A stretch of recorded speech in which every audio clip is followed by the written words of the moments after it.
everyone, welcome to my channel and thank you for clicking on this video. My name is Lillian, that is if you are new here, and if you are my returning viewer, I really appreciate you for coming back. Please don't forget to give this video a like and feel free to hit that subscribe button. In today's video, I want us to take a look at how the President of Ghana welcomed the Prime Minister of India and the former President of Nigeria, President Olusegun Obasanjo, into Ghana. Let's take a look at that really quick, and I will be right back for more. Just before we go, let it be known that I am a big fan of Obasanjo, and if you are interested to know why, just stick around till the end of the video. You will know everything.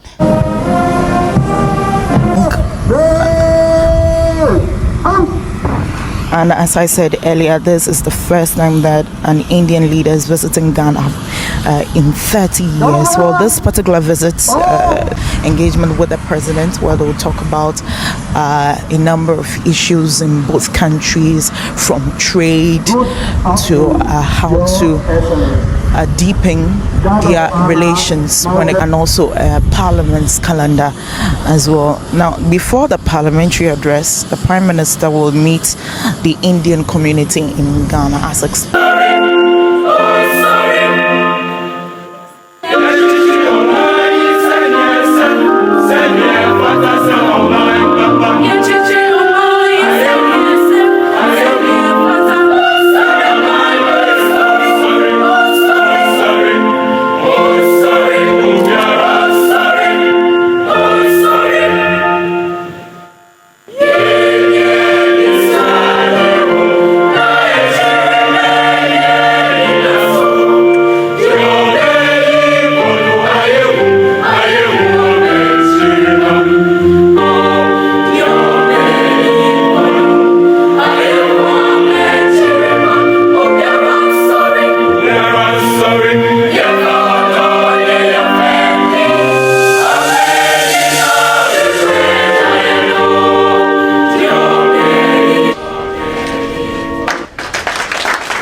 Thank you very much, Excellencies.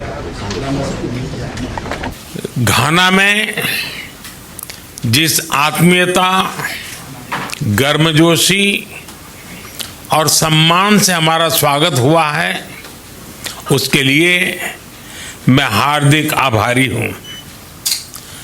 राष्ट्रपति जी स्वयं airport आए, हमारे साझे मूल्य on our shared values, struggle, and our common dreams of an inclusive future.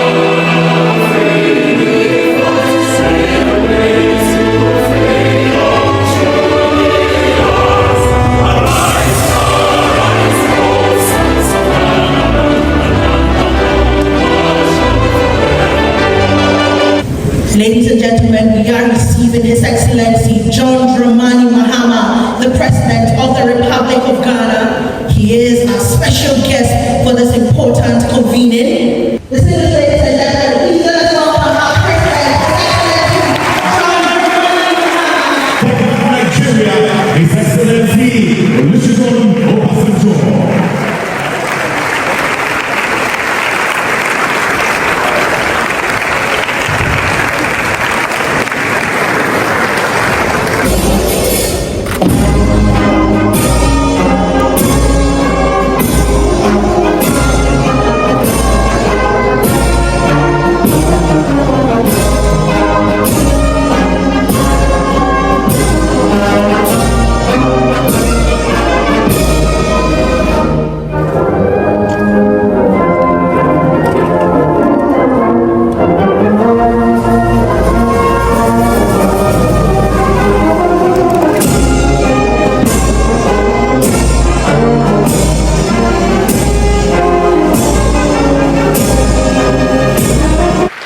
Mr. President, I really want to appreciate you for being here because I know how busy you are, especially since you have the Prime Minister of India as your guest. Distinguished ladies and gentlemen, when I was coming, I tried to write a short piece of talk. Then I was told that I was not going to talk. So I threw away the short piece of paper that I wrote. I was told that it will be a fireside chat. So I said, oh, that's good. I would love to have a chat. And now the master of ceremony has cancelled the chat. He has called me for a talk. And now I have neither the paper for talk nor the partner for fireside talk or chat. But what I will share with you is my experience. I was born in a village. My mother had 9 children, and only 2 of us lived to adulthood. So I had that trauma in my life, or as part of my life. Then I started growing up, and the next thing that I found as I was growing up, not only the child mortality, but diseases that were ravaging in my part of the world at that time, particularly smallpox. It was deadly. And then I joined the army, and part of my experience was training in India, where inquisitively I decided to go around India, aside by my military training at the Staff College, to find out what India was doing at that time. This was in the mid-1960s, and how. So I saw a lot, and I learned a lot, including what India was doing at that time in the nuclear technology with Dr. Baba, the father of Indian nuclear or atomic technology, nuclear technology. And of course, the lesson I learned from that is knowledge. When you have knowledge, nobody can take it away from you. And we need to have knowledge. Excellency, please let's acknowledge His Excellency John Dramani Mahama. Thank you. Thank you. Kindly be seated. It's easier to make the pledge because this had been a few months earlier. $1 million would have been equivalent to almost 17 million CDs. And so 10.3 million CDs is $1 million, and it makes it easier to raise the money. Thank you very much. His Excellency, former President of the Federal Republic of Olusegun Obasanjo, we call him Baba. Thank you very much for joining us this morning. I know how difficult it has been for you. Indeed, you're supposed to be in Angola today. And so don't worry, we'll facilitate your movement and let you arrive on time. The Honorable Cabinet Secretary for Education, Julius Migos Ogamba, representing President William Ruto, my very good friend, give him my best regards, and I say Karibu.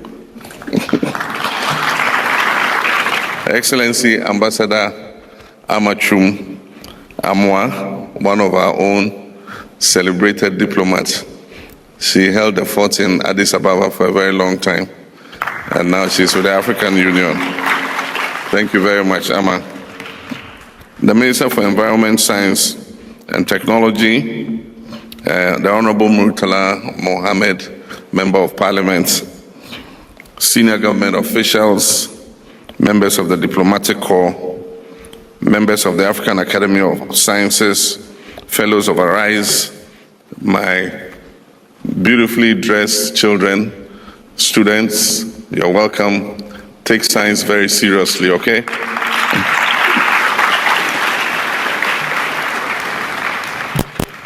There was a program to start building STEM secondary schools, specialized STEM secondary schools.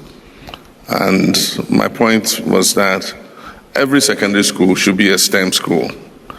And so we don't have to build standalone specialized STEM schools, but to build STEM blocks and laboratories in every secondary school so that every child can have the same experience.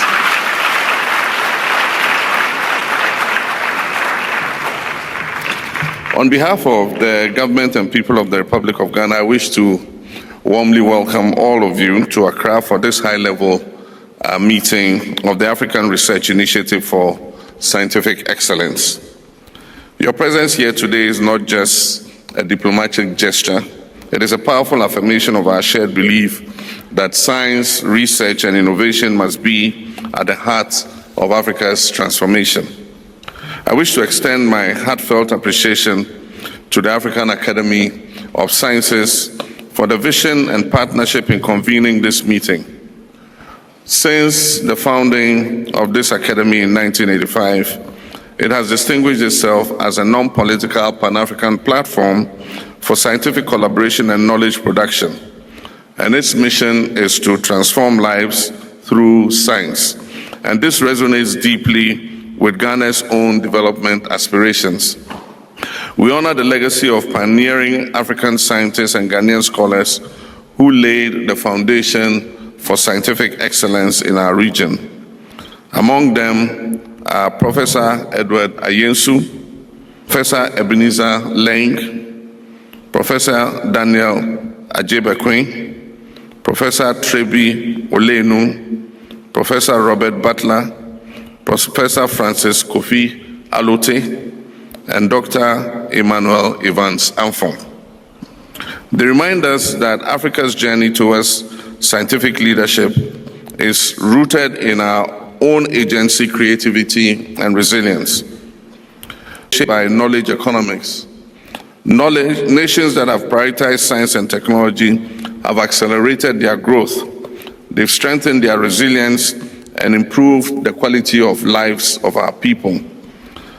And that is why when we say that at independence, Ghana's GDP was larger than that of Korea and others, the prioritization of knowledge have made them accelerate far ahead of us.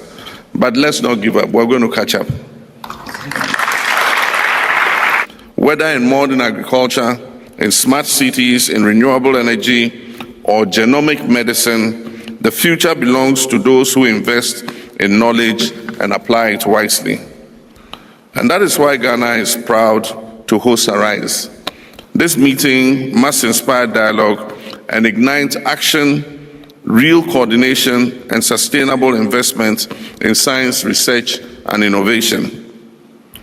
In our effort to strengthen the interface between science and economic development, the Ministry of Environment, Science, Technology, and Innovation, in collaboration with the Council for Scientific and Industrial Research, CSIR, has instituted an annual scientific and industrial interface review forum. And I'll explain what that is all about. I really enjoyed this video, and to be honest, there have been inflow of important guests everyone is important, okay? I'm talking about people representing their countries, head of governments from around the world visiting Ghana of late. I want to apologize, but I feel like this president has a special kind of good luck, a special kind of favor or something like that. I'm loving what I'm seeing, okay? I know, right? My man, I have not forgotten my man. But yeah, I appreciate what I'm seeing right now, okay? And you know the fun part for me, the senior high school students that came, you can see how neat they look. And those students are all from our public-owned senior high schools. And another thing I'm excited for in this video, I'm happy because the STEM education that I celebrated here on my channel that got me into trouble during the former administration, I am excited to see that the current president is embracing that and even taking it to the next level. Some of the initiatives that the former government initiated, correct me if I'm wrong, a lot of the initiatives that the former government made, instead of being scrapped out like it would have been done in some places like where I come from, like the current government is adding on to it, like the free senior high schools program, instead of scrapping it, yes, is extending it to the private schools. Now, congratulations to Ghana. God have blessed you with good leaders. Now, let's talk about why I love the first democratic president of the Federal Republic of Nigeria, President Olusegun Obasanjo. He did his best. During his time, he did a lot of things that were right. But my people, we forget quick. I was young, but I can remember so many things. I don't think Nigeria would have been where it is if it's still in power. All this issue of insecurity would have been dealt with. Anyway, thank you guys for watching this video. I will see you in our next one. Bye.